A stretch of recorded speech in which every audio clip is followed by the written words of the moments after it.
some of them because I had to print.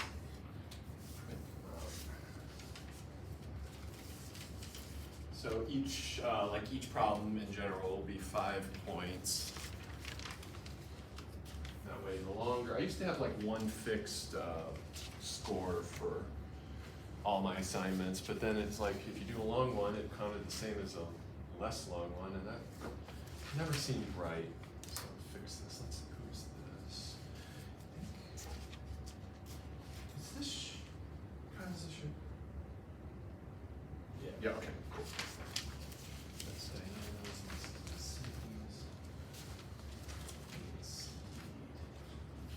so, you know, let's talk about anything that's unclear on there. I've definitely got like a few general comments, and they're mostly about like explaining things and just getting in the habit of writing more and having more of a narrative flow. So like on a couple papers, there's definitely the word flow appearing, and let's just work on that. So like this isn't like a punitive thing. It's like, oh, let's by the end of the semester improve your mathematical flow, and should be. We can do that. And I do have the solutions posted, so full solutions are posted.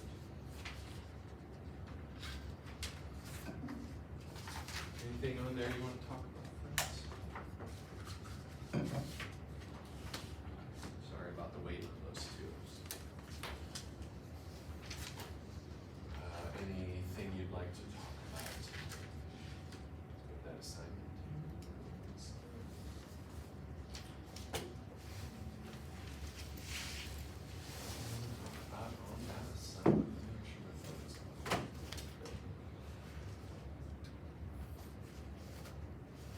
I think this is one of the easier ones, maybe.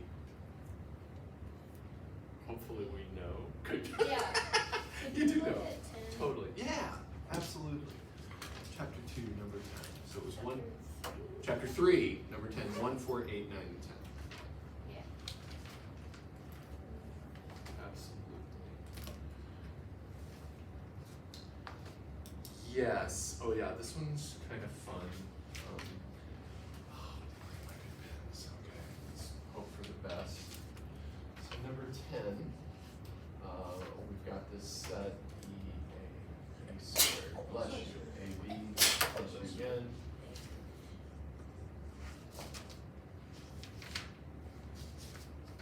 Bless you. Here's a couple more you can store up for future things.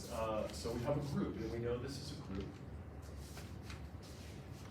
So we get all the good things that come along with the group.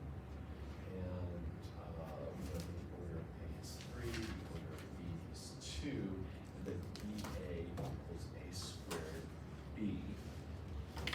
So we're given AB A squared and A squared B AB, and it asks us which of these 6 things can I simplify this to? Yeah, so let's make up a new one, and like, I should have made this up ahead because I don't know what's going to happen, Trinity, but we'll try here. Okay. So let's see, what if I had like, I'm scared to do a B squared. Oh, no, okay, I'll do some stuff here. So A, B, A. Sure. Okay. Yeah, so that's.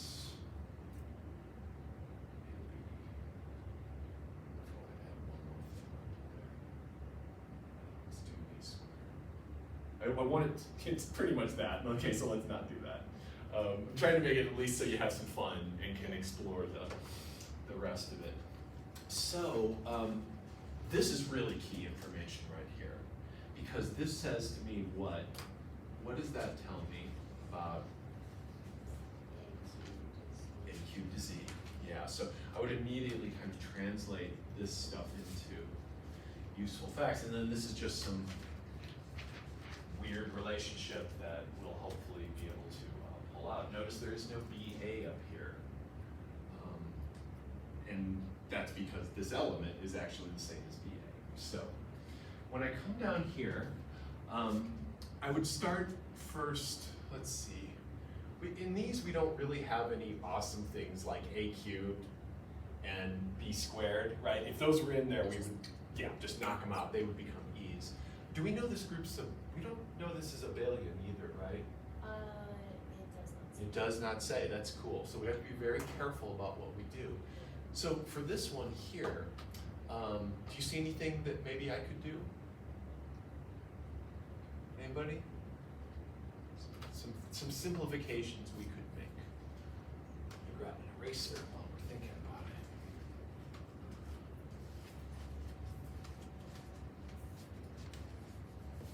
You're kind of off the hook today. It's like, just relax. I'm here, but I'm not here. If I had an ottoman, I would give it to you to just kick your feet up. Thanks. You're welcome. The ottoman in my heart is there for you.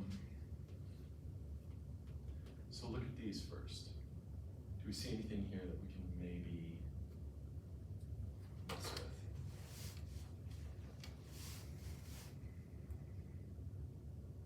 Well,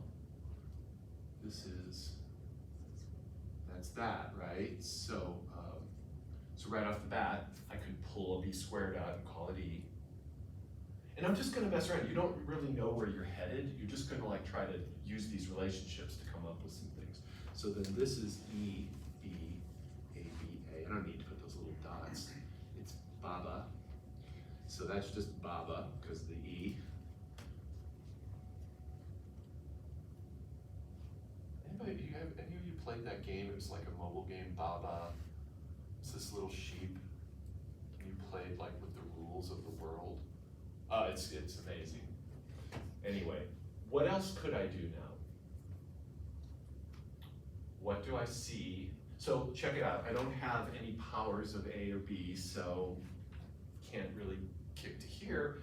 Do I know anything about Baba or Ba? Yeah. So I can replace, yes, so I can replace Ba, the BA. Let's just do one of these. Let's just replace this first Ba with A squared B, and then I've got BA. And then I can reassociate.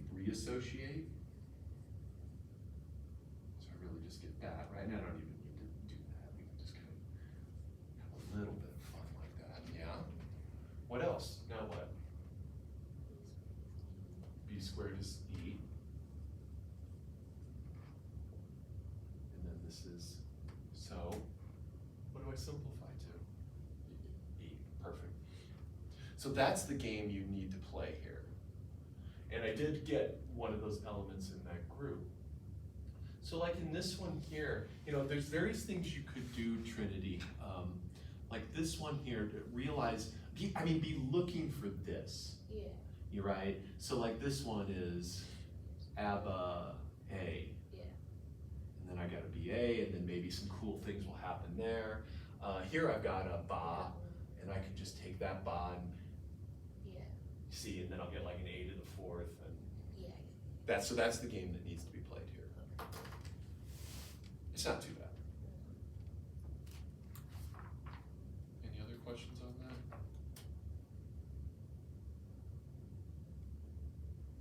Feeling good about this, Kyle? Yeah, I went home this weekend, so I didn't really do much. I saw Okay. the first time in a couple months. That's cool. Where do you live? Just Colorado Springs. Oh, okay. Yeah. Cool. Everything okay? It's just like Oh yeah, no, we just had our first weekend off of the season, so. Nice. Yeah. Sydney, you good with this? Mm-hmm. Okay, awesome.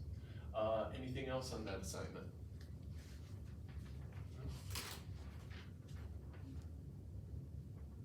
Is Wednesday gonna be okay for a due date? You think you're gonna be okay with that? If you need Yeah, a little I'll- extra time, just let me know. Yeah, I'll get down to it tonight. Okay, okay. So, Be- yeah. It is, and feel free to email me. Yeah. If you have any questions. It's absolutely. Okay, cool.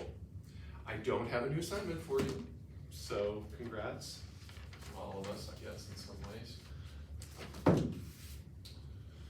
Let's move onwards. So we started chapter 3. Actually, I don't even know if I said that's what was happening. But we are headed into chapter 3. We're gonna spend a while here, at least this week for sure. And this is all about subgroups and finite groups. this is what we actually spent some time with last week on Wednesday. I think we mostly talked about finite groups and orders of elements and things like that. So today, I want to focus on subgroups. And let's define it. So subgroup H of a group G is a subset H of G. So check out the notation. I'm using subset notation here with that round, and I'm about to use something that looks a lot like it, so that's why I'm being really clear that I'm saying that. It's a sub, yes, okay, I saw some strange looks too. Cool, yeah, thanks. Thanks for the strange looks, they always help. Furrowed brows or my navigation star. So a subset H of G, where H is a group unto itself under the operation of G.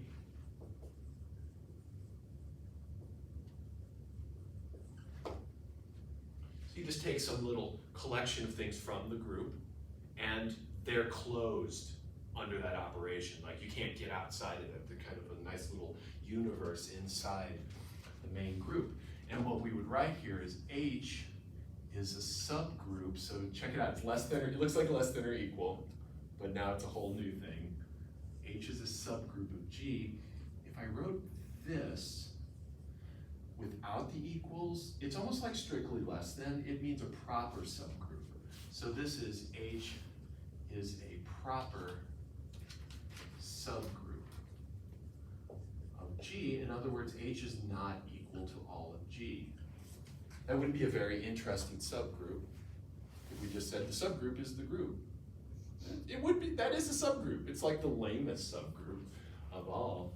So, so note, if we just take H equal to the identity element from the group, that's a subgroup.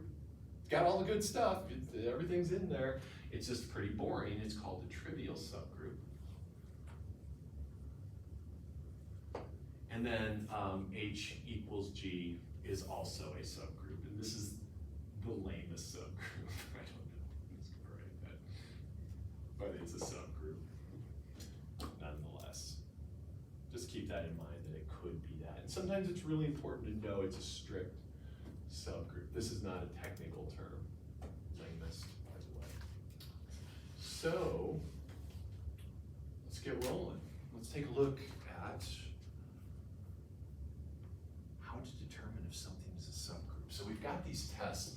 Our book does something really weird, and I've been trying to consult with, well, I have been consulting with other math professors about why this is the way. And someone like Seibert, whose PhD was in algebra, I was trained as an analyst, so real analysis and that kind of stuff. And Seibert and Pat Knott were both algebraists. And they don't know either. I could not get a good answer out of them. So the book does something really weird. We have two ways to determine if some subset H of G is a subgroup. And so I'm just going to do it in the order the book does. You read, maybe you read this. We'll look around and see if I think that's the case. That's okay, you probably want to read it at some point. The first is the one-step test. So the one-step subgroup test.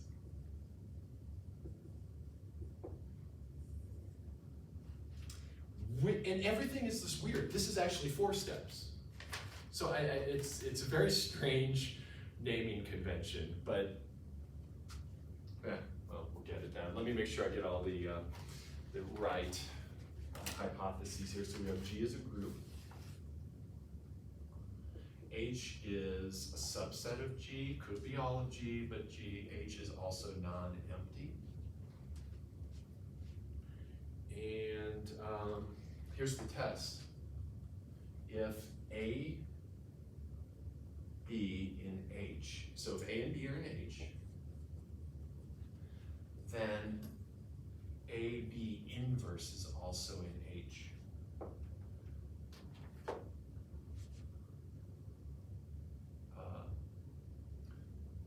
Let's see here. Means H is a subgroup of G. So this is the test right here. We just need to test that condition. Subgroup of G. I feel like the language that I used there is odd, but it gets the point across. This is your test. We take two elements out of H, and we just have to demonstrate that one of them times the inverse of the other lands back in H. And then we'll have a subgroup. So let's prove this together. And all we have to do is really show that that this alone gets us all of the axioms for a group. All the associativity, the closedness, the inverses, and the identity. And then we'll be good. So there's really 4 steps here. Really, this is 4 steps. And this would be a good little algorithm to just have ready. So when I ask you, can you show this as a subgroup, go through these steps very clearly and narrate your way through. So steps 1, we'll do the proof in just a second. 1, clearly identify the defining property of H.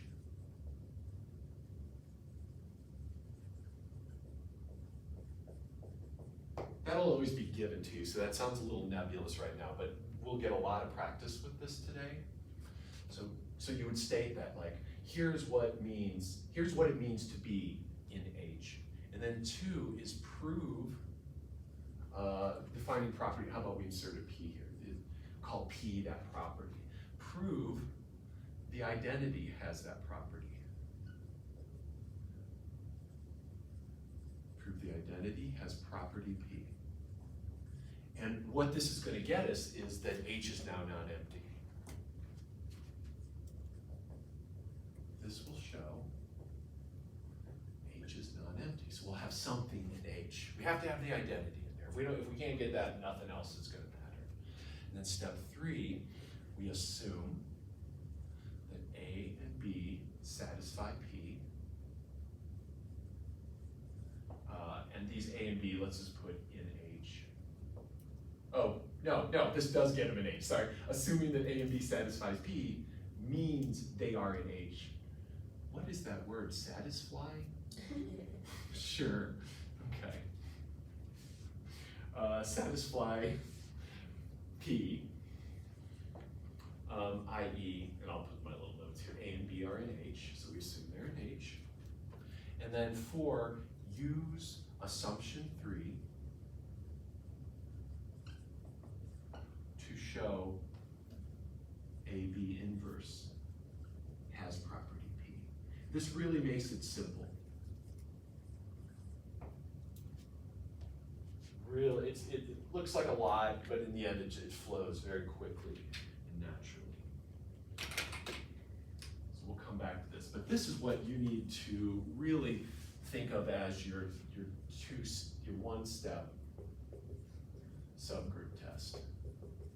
That's your algorithm. Give you a second to finish writing.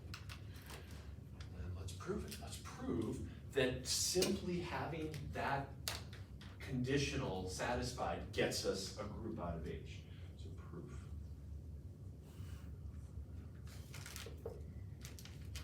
So what do we want to show? We want to show that H is a group unto itself. So we'll need to show, we have an identity, we'll need to show associativity, we'll need to show inverses and closedness, and then we'll have it is a group, and let's be specific here, under the operation of G. Whatever that operation is, composition, times, plus, some weird kind of plus, some weird kind of times. So all we've got is that right now. So let's just first off, let's see, what is it? Let me just get my good kickoff for this proof here, because I gotta get it through. Okay, So why do we have associativity? Let's address this. So I'm not spelling well today, so please translate for me. Associativity. Good Lord. Okay.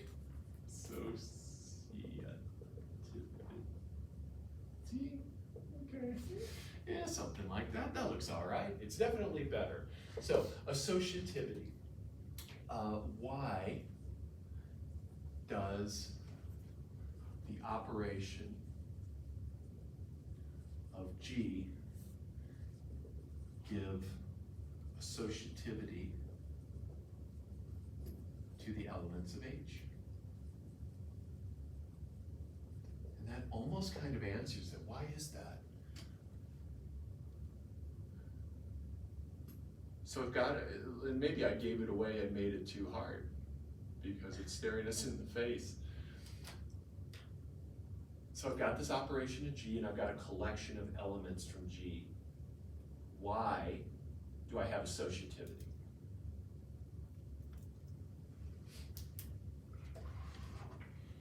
What is G? G is a group and H has the same operation. Exactly. So G is a group, H is just stuff from G, so that better be associative stuff. Yes, absolutely. Because H uses G's operation on elements that belong to G, as well as H. So, associativity must follow, because if it's not associative on those elements, it's not associative on all of G. Follow from the assumed associativity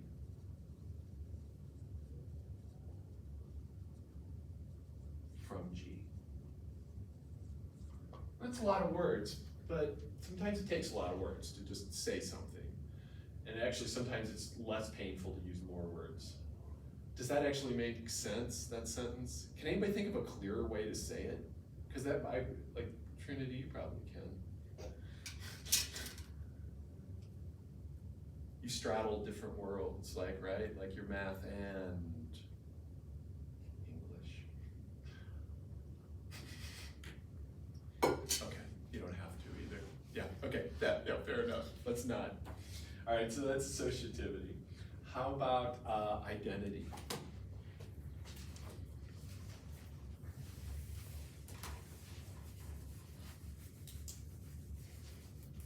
So let's have the identity. Why is there something in H? So we know, I'm going to write this and I'm going to ask you to tell me why. We know there is some X in H. Why do I know that? There's something in there. It's not empty. Yeah. Because H is not empty. Yeah, cool. We don't know what it is. We're about to show that no matter what it is, it gets me the identity in there as well. It might be the identity itself. We don't know. Doesn't matter. So what was that defining property? So let's put this up here. So we had if, so the test was really this. If A, actually we are assuming this. Assume this is true. And if A and B are in H, then AB inverse is in H. We're going to show that this is the assumption that gets us all the group properties. So this is the thing we have to work with. So now I've got X and H. Can you maybe see what I could do with A and B? A and B are completely arbitrary. How could we get the identity just from having X in there?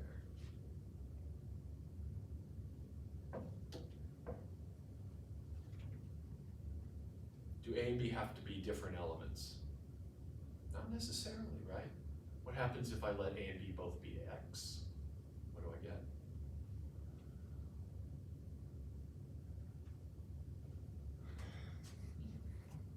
Yes, I get the identity, right? So let A equal X and B equal X, so that AB inverse is equal to X, X inverse equals E, and that must be in H. So the simple fact that once I have something in there and this holds true, that automatically forces an identity to be in the subgroup as well, or in the set H as well. We don't know it's a subgroup yet. Cool. How about inverses now?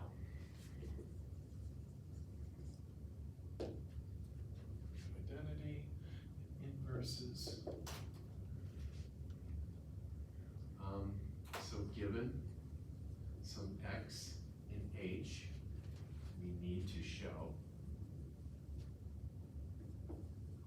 that X inverse is an element of H. Can you see how we can maybe tweak what we have? So what do we got so far? We've got something in there. We're gonna take our X in H. We also have E. We've got both of those in H. And we only have that one thing up there to work with. How could I possibly use this and the arbitrary nature of A and B to get X inverses in H? And it's all about letting A and B equal things.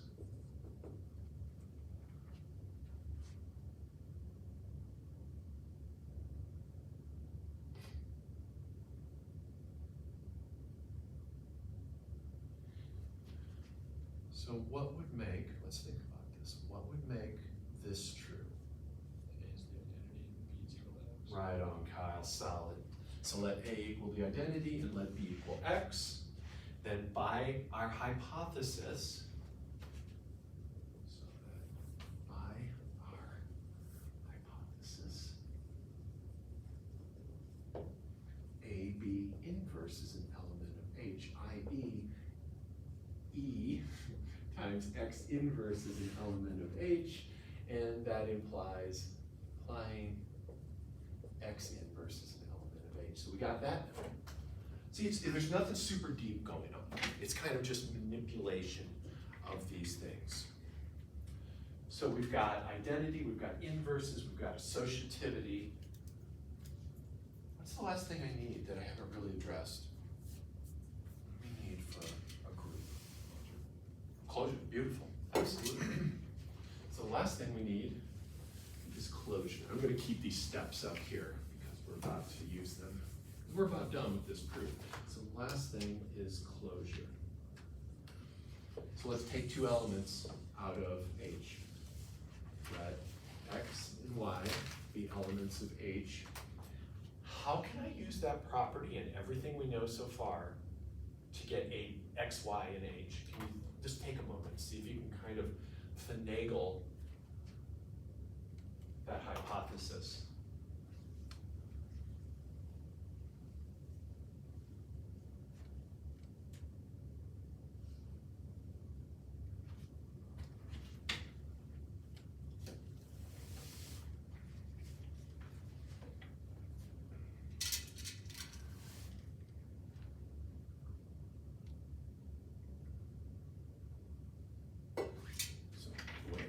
Think about it the way I did before, here's a little scratch work. I need this to equal X, Y. What can we do with these two arbitrary elements to get AB inverse to be X times Y? A equals X, B equals Y. Yeah, beautiful. So look, so we're gonna let A equal X and B equal Y inverse. Why can I do this? How do I know Y inverse is okay? Because we just showed it was in there, right? So, so let equal X, note Y inverse is an element of H because we showed that inverses are in H.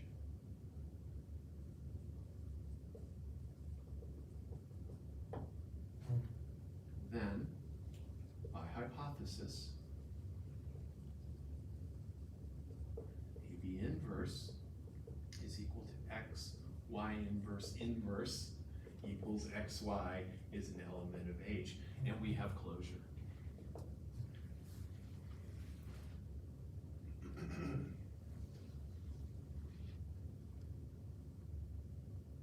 So not super deep, but you have to kind of like just get the little tricks to pick the right things and get it. Any questions on that, please? All good? Okay, cool. Let's use this now to show something as a subgroup. So let's use the one step.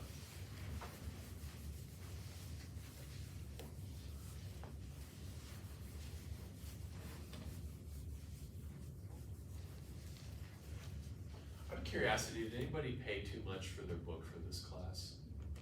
I know you're renting. Did you buy a copy? No, it's cool. And then, like, tell me if you like got the PDF. That's totally, yeah. I didn't know I could opt out of the book thing, so whatever. Oh, okay, okay. Bummer. Boy, those guys are, Yeah. they're crafty bastards. So, whatever. Yeah, it's all right. Hey, Yeah. Last year of school. Is it? It was the last 529. Yeah. congrats. That's pretty exciting. Where are you going after this? What are you doing? I'm gonna work for Lockheed Martin and do grad school at UCCS. Nice. Yeah. Yeah, pretty cool. You're like literally the first person I know of who went from here into Lockheed Martin.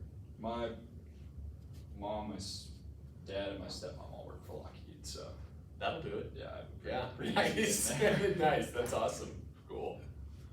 Maybe you'll come back and talk to Math Club about what it's like to work at Lockheed Martin in the future. Yeah, I had an internship there this summer. Was what I did, yeah. Really? Yeah. Would you be at all interested in talking to Math Club about that? No pressure. I mean, I could. Yeah, okay, cool. That's good, yeah, thanks, yeah. Just sometime, maybe not, doesn't matter. Literally no pressure. They're just always looking for stuff Yeah. to happen. Okay, so let's use the one step subgroup test to show.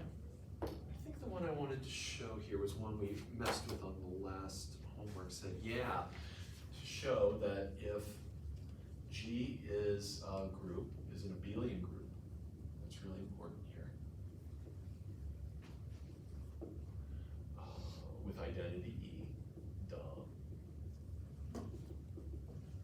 I guess it's nice to be clear about that and not presume things. Then H equals the set of all X in G such that X squared is E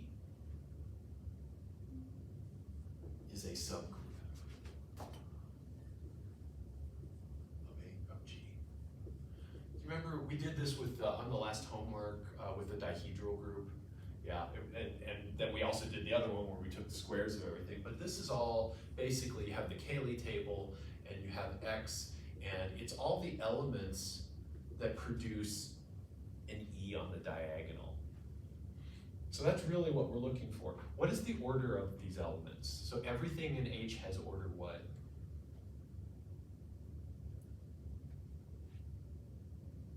Yep, solid 2. Everything in there has the property that you square it, put it to the second power, it's E. So just a little note.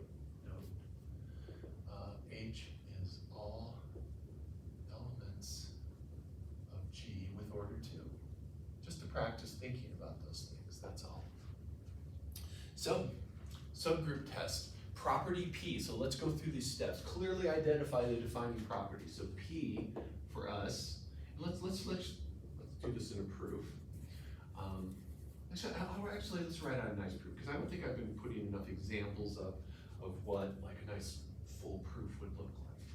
So we will use the one-step subgroup test. Don't worry, you don't have to write out every word. You can use abbreviations if it's pretty clear. SG, things like that. I'm not a tyrant, but I do want to see like nice sentences. First, we identify the defining property of H.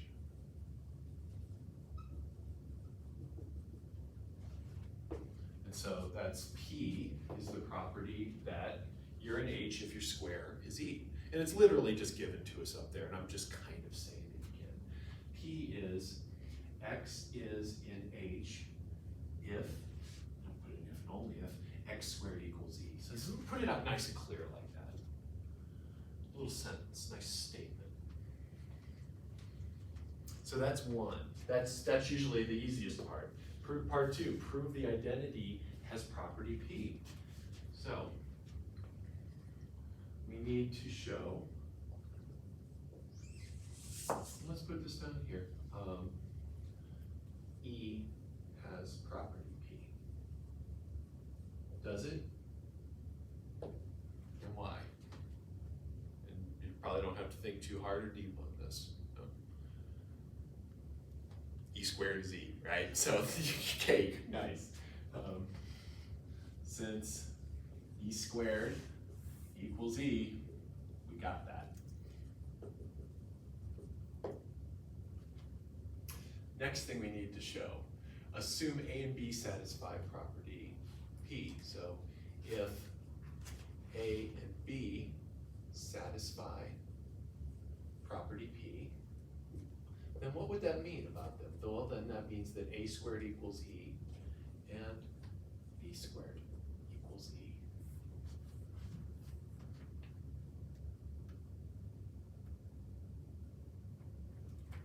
We need to show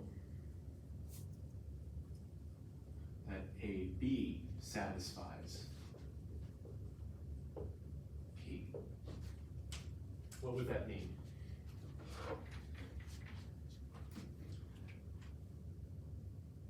Oh wait, shit, no, that's not what we're, sorry. We need to show AB inverse satisfies, sorry. Oop, there we go, sorry. This is part of the two-step thing that I was moving ahead to. There's a whole story about that. So we're kind of on step 4 here. Well, to do this, I would just write out what AB inverse looks like. So notice that AB inverse. Well, we want to show it satisfies property P, sorry. So I want to show that this is equal to E, that product satisfies P means that its square is E. Could you do that? Can you take that and expand it out? And one of the key assumptions is that we can commute, because it's an abelian group. It's going to be really important. Otherwise, it would be like impossible, probably. So yeah, use your algebra to get E out of that.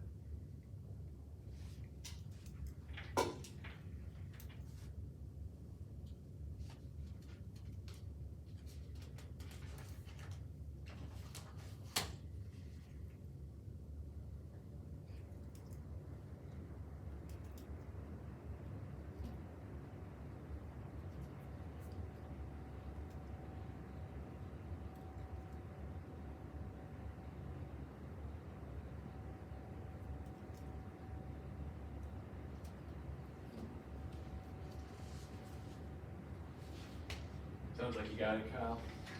Yeah. Yeah. So can you walk me through the steps, please, sir?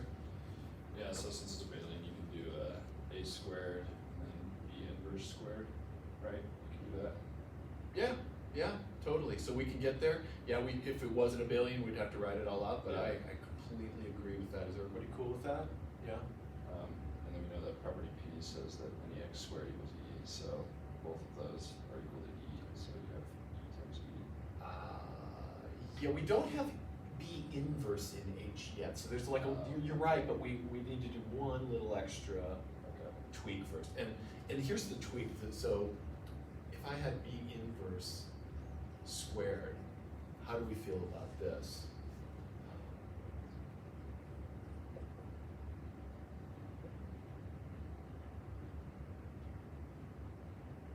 Do we think that's right, or does that sound like I'm just like making shit up, or maybe a little column A, a little column B? So think about what it means to be. Well, we can prove this. So first off, B squared inverse is the thing that,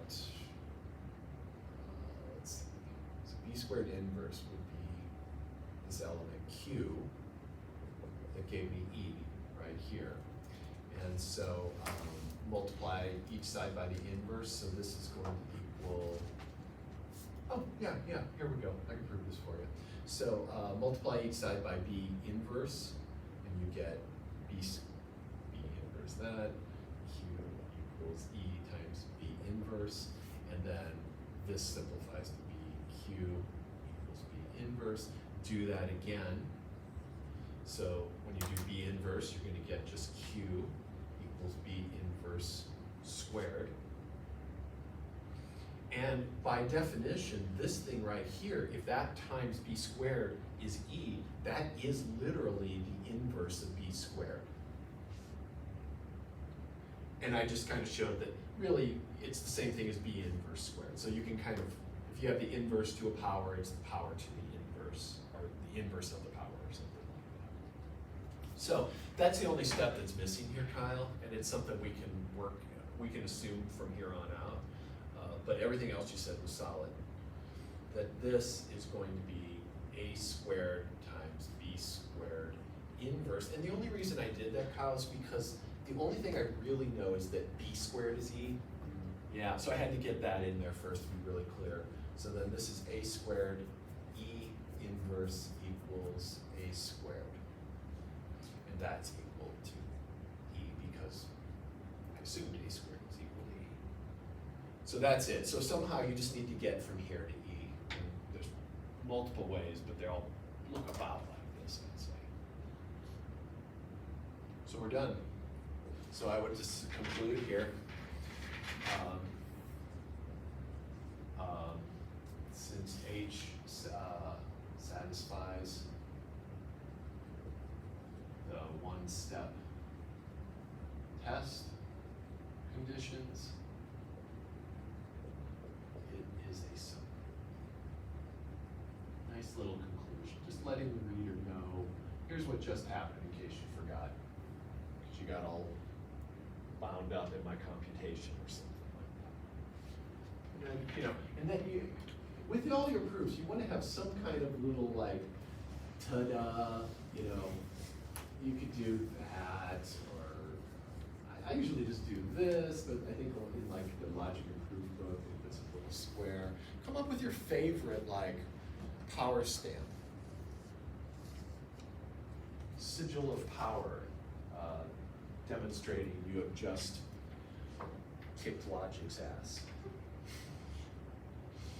All right, so strangely, and this is the thing I was discussing with Cybert this morning, in this book, we first do the one-step test, and then we do the two-step test, which seems really weird to me, but hey, honestly, this two-step test might be more to your liking. In general, I don't really care which one you use, but you need to know about it. It's basically this broken into one extra step. That's all. So let me show you specifically what I mean. The two-step test. Okay. The two-step subgroup test says the following. G is a group. H is a subset of G, and H is non-empty. If AB is an element of H, then AB, the product, is in H, so closure.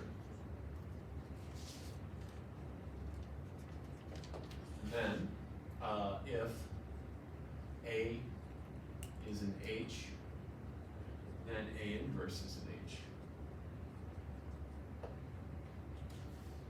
So let's,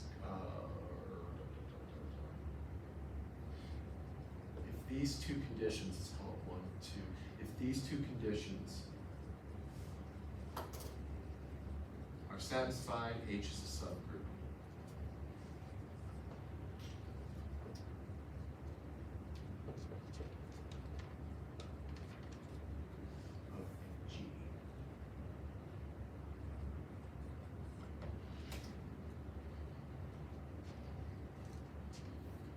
Cool. So let's go. Let's do the proof of this real quick. This one's super slick. Proof. Need to establish the group axioms for H, assuming properties 1 and 2 hold true.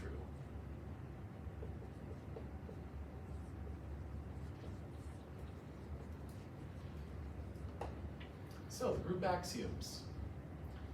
Why are things associative in H?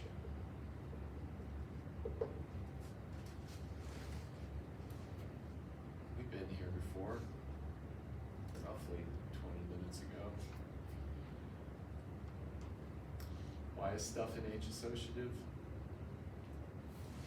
It's a subset of G and G is group. Perfect, beautifully said. Yeah, so associativity. Since H is a subset of G and uses the operation of G, associativity follows.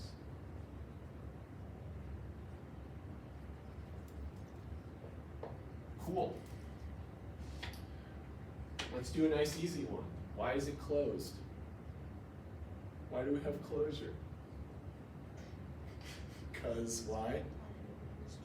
Because we're assuming we're closed. Yes, closure. Assumed. Nice. Why do I have inverses? Because it's assumed. Inverses. Assumed. Only one last thing. What is that last thing I need to show? Identity. Why is the identity in here?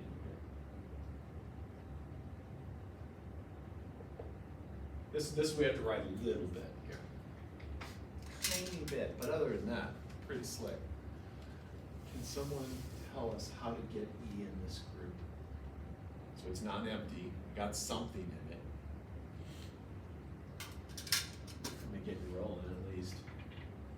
Since H is non-empty, there is some X in H. Cool. How can I use that X to get E? Just wanted to.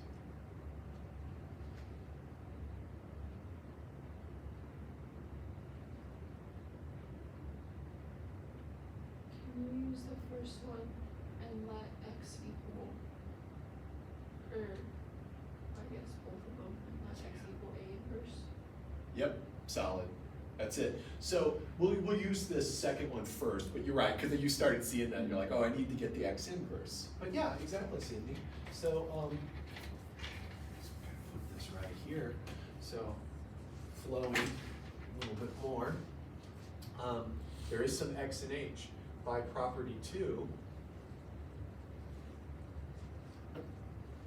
X inverse is also in there. And then by property 1, X inverse is an element of H, i.e. E is an element of H, and we're done. Thus, H is a subgroup of G.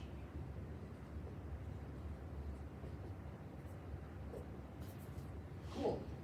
Let's do another one.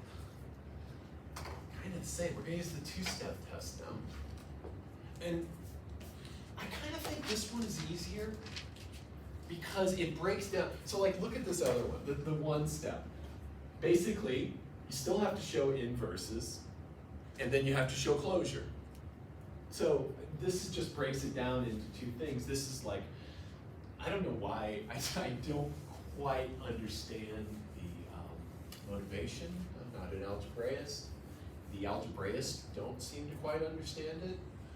So we'll just accept it, roll with it. So let's prove, let's do our example. Assume that G is a billion under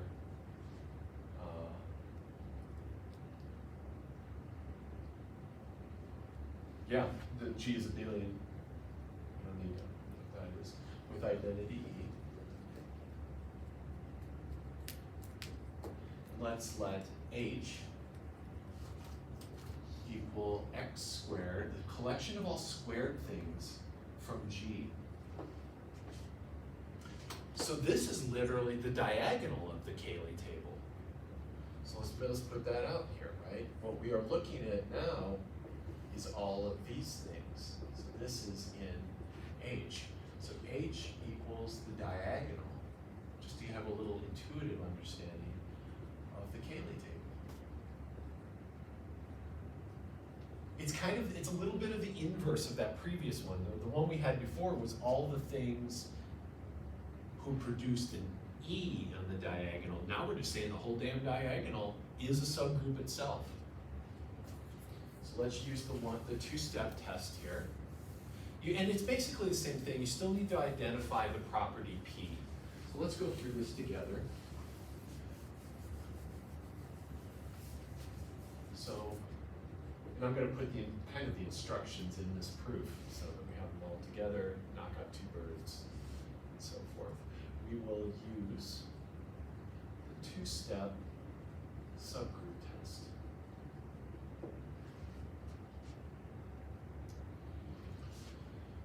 First, identify the defining property of our subgroup. Defining property of H. What is that property? P. I am in H if what? So X is in H if, only if, I guess. What does it mean to be in that set?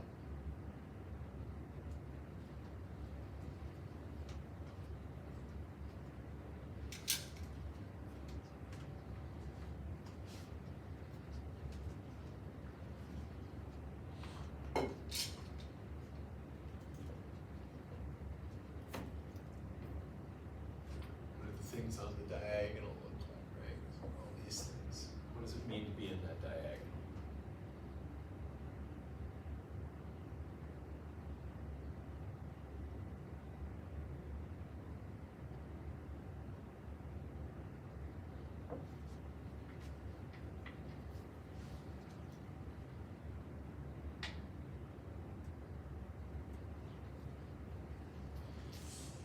Is this element in there? I'm going to take x times x. Is that in H?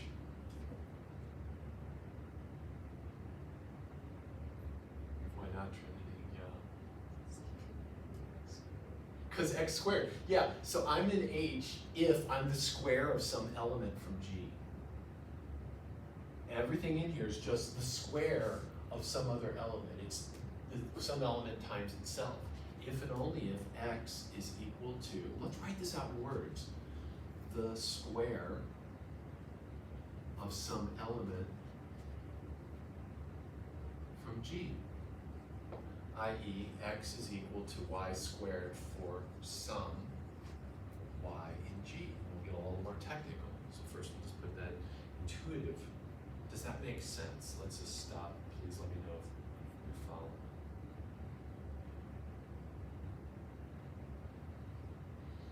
Okay, so that's the identifying property. So that's what's going to tell us if A times B is in H, if A times B is equal to the square of some other element. So if I can show that this is equal to some z squared, then I'll be good. So let's go with the test.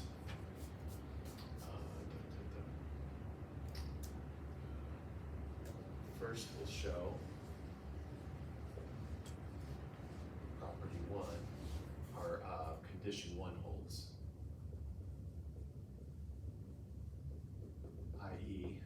that we have closure.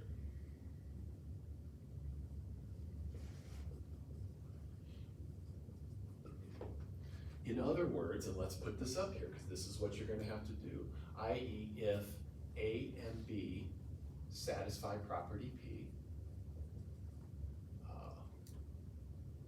I got it labeled, satisfy P, then so does A times B. So assume that A is equal to x squared and B is equal to y squared for some x and y and g.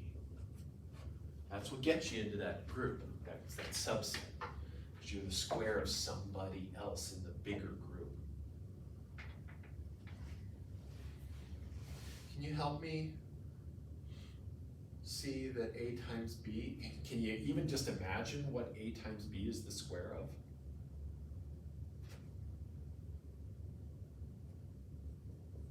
Let me write it out a little bit.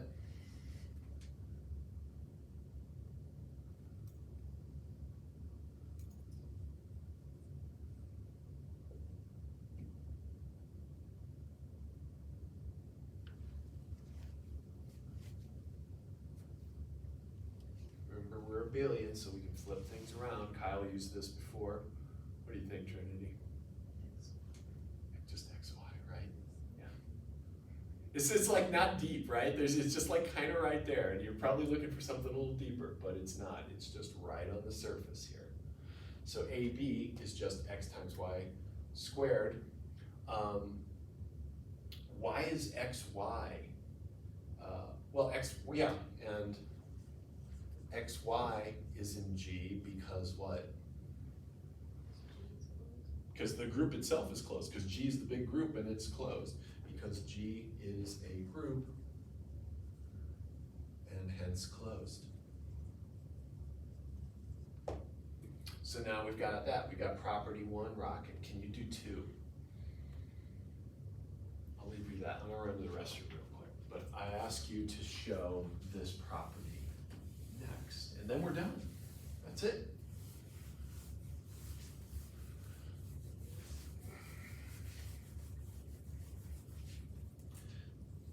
Lastly,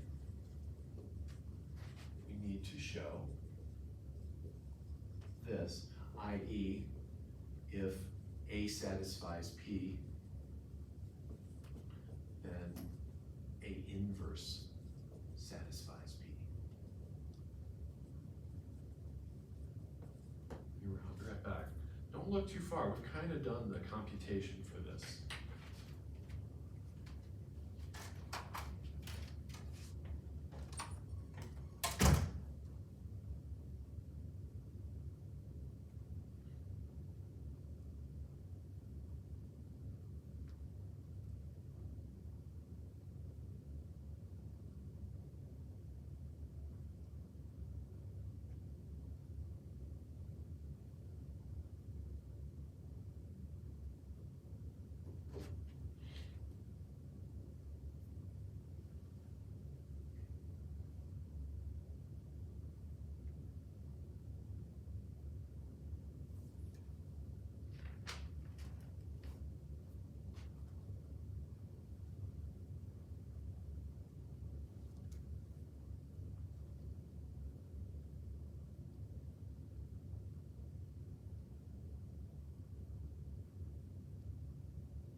You rocked it? No.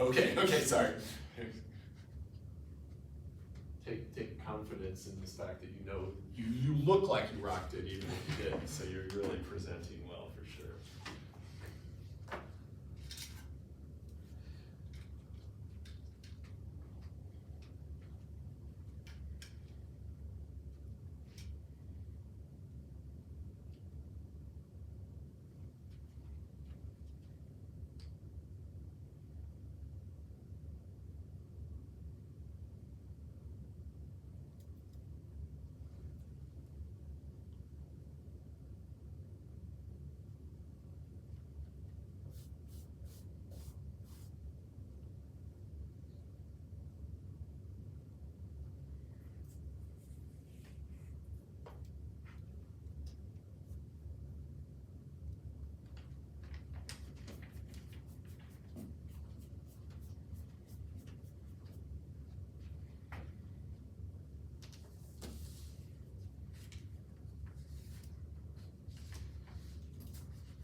Oh, okay, gotcha, No, gotcha. I've been erased it. Oh, okay, gotcha. What does it mean that A satisfies P?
What does that mean? What does it mean to satisfy P?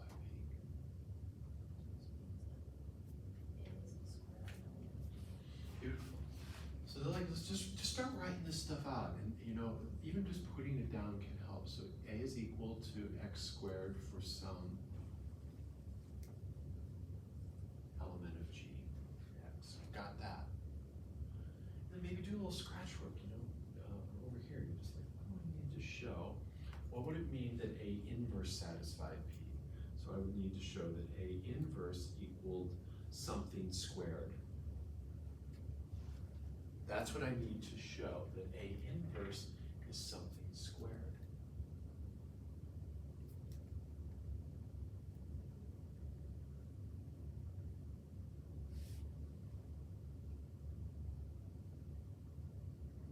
What's like the most likely candidate?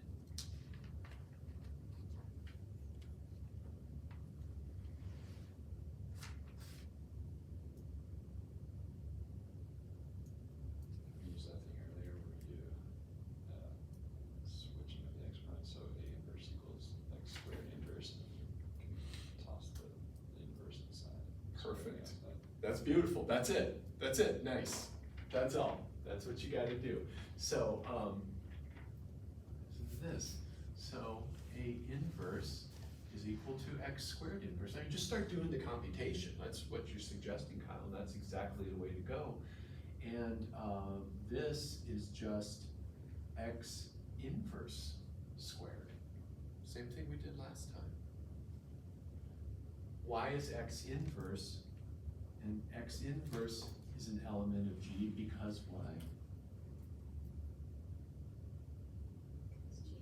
Because G is a group. And we're done. We've shown that A inverse is the square of something else. That something happened to be x inverse. Same thing that gave us A. That kind of makes some sense. Thus, H satisfies two-step test and must be a subgroup of G.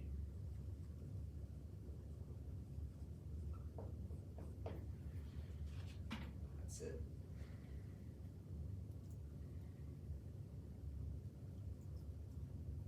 You'll be messing with this on the next assignment. But maybe we can take the last like 10 minutes and use it for that one that's due on Wednesday. Is anybody done with that assignment? What's that? I just did 10. Oh, okay, That's a cool. good question. All right, cool. Whatever you want. You two seem really tired. So I don't want to like. It's been a long morning. Yeah. So if you don't want to, that's cool too. But I'm here, if you want to. If that sounds unappealing, don't do it. I forgot my book. It's just been one of those days so far. Do you want me to give you a book, or would Yeah, you I do. prefer you don't have access to a book? No, I'll do it. All right. Sounds good, Kyle. May as well make use of these last Exactly. It's like, spend the 10 minutes now or spend them later.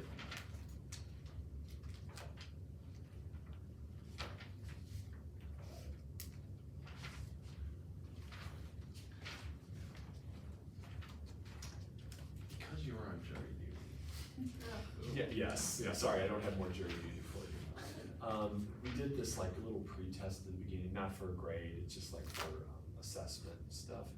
If I give you this, could you just like take 10 minutes sometime and just do your, if you don't do great, in some ways that's better because then the improvement will show at the beginning. But could you just do your best on that? If just 10 minutes, that's all.